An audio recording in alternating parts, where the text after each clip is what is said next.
What's going on, growers? It's James Prigioni coming to you live from Jersey. When garden season is approaching, it's easy to say, it's only February, we still have plenty of time. Then the nice weather shows up and all of a sudden it's April and we're behind. I've had that happen to me. If you find yourself in that boat, or if you just want to get some quick harvests, today I'm going to share with you 5 fast-growing crops that go from seed to harvest in under 30 days. Let's go! The typical veggies like tomatoes, peppers, cucumbers can take about 60 to 90 days to go from seed to harvest, essentially 2 to 3 months, which can feel like a long time. So to help us fill that gap as we await the formation of our tomatoes, it's a good idea to get some radishes planted. A variety like the pink lady slipper radish only takes about 25 days to go from seed to harvest. That's less than a month. When planting radish, I suggest you direct sow them like all root crops. I grow them in the square foot method. I make 16 holes per square foot with my finger. Then I grab the seeds and drop a few in each hole, just like this. Next, I cover them with about a ½ inch of soil and water the whole section in. After they sprout, I will go by and thin them out till I'm left with 16 radishes per square foot. After a week or so, you will see a good amount of growth, and at this point, we're almost 1/3 of the way to our harvest. When it comes to radishes, we grow them for the root, which means we need a good, loose soil that also drains well, so it's easy for the root to form. We also want to make sure that we're giving them a fertilizer that's not too high in nitrogen, because if we give a fertilizer that's high in nitrogen, they will focus on leaf growth instead of root growth. So what I suggest you do is use a natural, all-purpose balanced fertilizer like the JP Secret Stuff, or you can use whatever fertilizer you want. Just make sure it's balanced. This way, our plant focuses on both leaf growth and root growth. So we're not essentially adding a bunch of nitrogen and getting all that leaf growth in expense of the root growth. Radishes are delicious, but we only want so many at once. Ideally, we want a staggered harvest of radishes that just keep coming. To help us achieve this, we could either plant a round of radishes every single week, or we can plant varieties that mature at different times. For instance, on the same day, we could plant the pink lady slipper radishes. That takes 25 days from seed to harvest. And on that same day, we can plant something like the Zlata radish. This one takes 35 days from seed to harvest. So we're essentially going to get a staggered harvest simply by planting varieties that mature at different times. What we can do is we can leverage fast-growing crops and use their quick maturity as an advantage. Here's what I like to do. When it comes to my peppers, I plant my peppers into the garden. I transplant them in around May 14th. So essentially, the spot where I'm going to put my peppers, there's a gap, there's an open square from now until May 14th. What I like to do is take a pink lady slipper radish and I plant that in the location where the future pepper will go. The pink lady slipper radish only takes about 25 days. So in early April, if I get that planted now, that still gives me plenty of time to plant the radish, get a harvest from it, and then plant the pepper in. This way, we're essentially getting a double yield from the same location. Getting a harvest of radishes early is nice, but who wants to eat just a bowl full of radishes? We need some quick growing greens to go along with it. That's why this fast growing crop is a great option. I'm talking about lettuce. When growing lettuce for quick cropping, we want to focus on loose leaf varieties. These ones will allow us to get a harvest from them much quicker than heading varieties. Tango lettuce is a great loose leaf variety that I love to grow, and it's perfect for cut and come again. We could start grabbing harvest from it after only like 25 to 30 days. We can direct sow our lettuce in the square foot method. I make a slight indentation with my finger, then grab my lettuce seed and drop a few seeds in.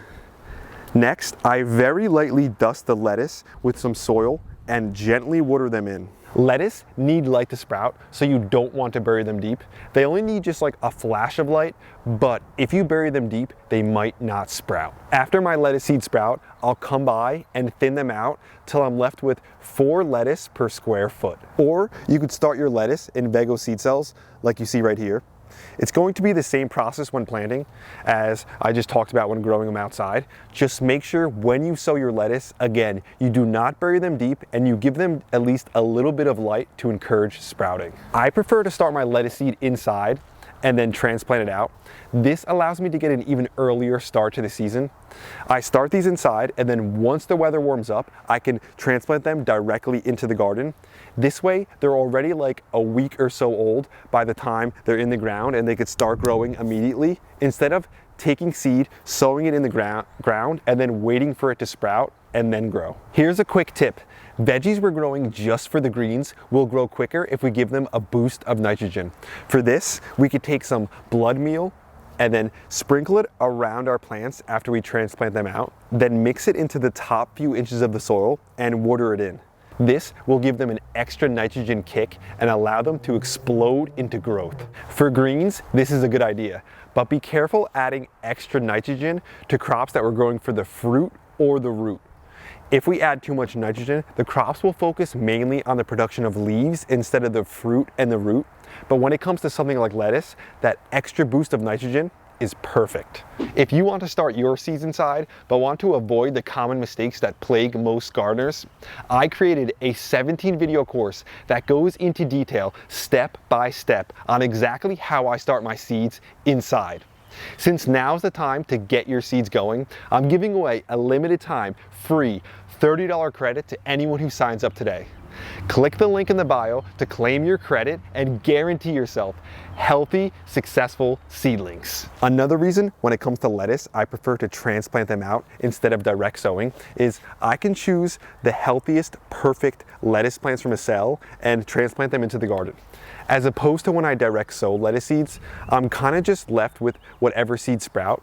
And if there's a section where the seeds don't sprout, then I'm left with an open, wasted space essentially. But when I transplant the lettuce, again, I can choose the healthiest plants and get perfect spacing and have my lettuce 4 per square foot that are all at the same age and the same stage of growth. A major advantage to growing greens like lettuce is we grow them just for the leaves. So unlike something like a tomato or a cabbage, we don't have to wait for them to reach full maturity until we start grabbing a harvest from them. For loose leaf varieties of lettuce, like the tango lettuce, it actually is an advantage to start harvesting them when they're young. So when they get about 5 or 7 leaves, we want to go out there and grab a few of those leaves and then leave the rest to grow back. This is known as cut, and then we'll let the leaves grow back and come again. This is a huge advantage for things like our lettuces, and it allows us to get those quick harvests when we really are craving them. Lettuce and radishes are nice, but they won't make a fully robust salad. It will be nice to add a quick growing crop that can give us a little bit of flavor, something with some nuttiness to it.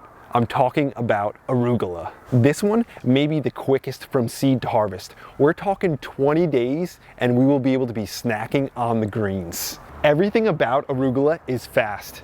It sprouts quick in only a few days. It grows quick, but it also bolts and goes to seed quick when the summer heat comes. This thing burns bright and fast. When dealing with tiny seeds like arugula, I find that it's easiest to plant them inside in a controlled environment. This way I can take my time and do it properly. And then once the weather heats up, I can grab my arugula and transplant them into the garden. I grow them in the square foot method and plant 4 arugula per square foot. And like my lettuce, after transplanting, I go by and add some blood meal to kick the growth into high gear. Like I mentioned earlier, arugula bolts quick once the summer heat comes. Because of that, it's a good idea to come out early and often and grab some cut and come again harvests from your arugula plant. Once I see, say 5 or 6 leaves, I'll start to come out and grab some harvests from my young arugula. Arugula is in the brassica family, which means the cabbage worms like to snack on it. If you start to see some cabbage worms on your young arugula plants, I suggest hitting them with some BT. This is organic and it's made from naturally occurring bacteria in the soil. You could spray it on your plants and technically you could immediately go out and eat them. I would definitely suggest washing off your leaves before you eat anything, especially if you're spraying with some BT. But the idea is we want to be able to go out and eat those leaves. We don't want to just be growing them to feed the worms. Radishes, lettuce, arugula, the salad is really starting to come together. You know that old saying, sometimes less is more? But when it comes to salad, sometimes more is more. Let's get another quick growing crop to add to the salad bowl. And the one I'm talking about is the veggie spinach. When I think about spinach, sometimes I imagine the massive leaves of like an Olympia spinach or a giant winter spinach. But in reality, we could go out and start harvesting our spinach when they're still young, after only about 20 to 30 days after getting that seed in the ground. Now that's quick. When planting spinach, direct sowing will be your best bet.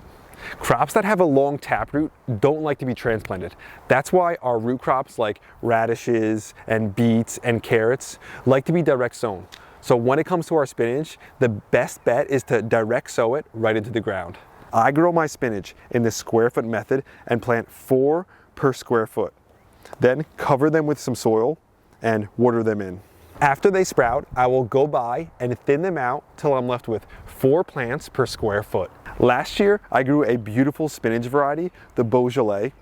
Like most quick growing greens, we want to start grabbing the leaves early and go out there with the cut and come again style. We got the juicy crunch from the radish, the nutty goodness from the arugula, our base as the lettuce, and a slight earthy flavor from the spinach. Now all we need to take the flavor and the nutritional value to the next level of this salad is some kale. Kale is one of those crops that everyone should always be growing. It's packed with nutrition, it's easy to grow, it's got a good flavor to it, and also it's a biennial, which means it won't bolt when that summer heat comes like a lot of our annuals will, like our spinach, our arugula, our lettuce, and many others. You can direct sow your kale if you want, or you can start it in cells inside. That's what I prefer to do. When starting your own kale, it's very easy to get growing. It'll germinate quick and sprout quick, and it's overall an easy crop to get out of the ground. One of the reasons that I like growing it in cells is I like to start my kale earlier inside than it would sprout outside. So by the time the weather starts to heat up a little bit and that really hard frost is gone, I could take my kale that's already grown and transplant that into the garden so it can start growing immediately. A cool thing about kale is it's very cold hardy, so a light frost will not bother it. Then we can go out and start grabbing some harvests from our kale, some cut and come again harvests after about 25 or 30 days. So that's pretty quick to be able to get some fresh greens. And I'm telling you, you better get used to eating kale, because once you get this thing growing, it'll keep kicking out greens all year long. That's today's video, growers. Thanks for watching. We hope you enjoyed it. We hope you got something out of it.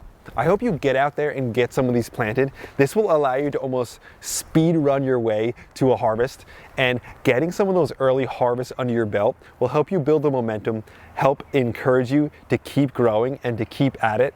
This way, by the time your tomatoes and everything are ready, you've got the energy. You've got the enthusiasm, you've got the drive to see that through and get those delicious harvests from your tomatoes, your peppers, your eggplants. So these early quick growing crops, they could actually give you a higher likelihood to getting to that tomato harvest, simply because they'll motivate you and encourage you to keep going.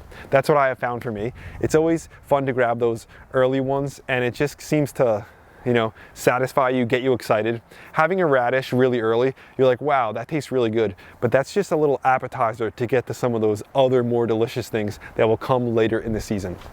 So we hope you invest some time right now to get some of these things into the ground. We think you'll be really happy with yourself if you do. I had a blast out here. It's a windy day. We're in that shoulder season where we go from like 78 degrees and it's beautiful to cold and windy. So now's the time where I'm just watching the weather.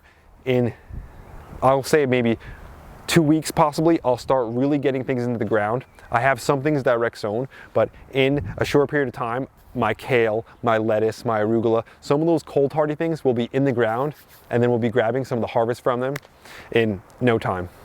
I wanted to send a thank you to one of our new channel members, Mr. The Electric. Thanks for being a part of Team Grow. Thanks for having your hand in everything we're doing out here. I also want to mention, you still have plenty of time to grab some of the best gardening gear, the highest quality stuff over at teamgrow.us. You can get the tools that will take your garden to the next level. And I know I say it a lot, but The right tool for the right job makes all the difference. So getting the right tools when growing your own food will just make it easier for you, will give you a higher level of success. And even if you have to invest a few more dollars, it will actually be worth it over time, because the time that you're invested to get this stuff done will be more worth it because you're actually be getting that harvest. So even though the sun's out today, it's a little chilly, but it's a good day for us to prepare for the nicer weather coming. So when the weather does come, the garden's set up and ready to explode into growth. I had a blast. We'll be back to you again real soon. We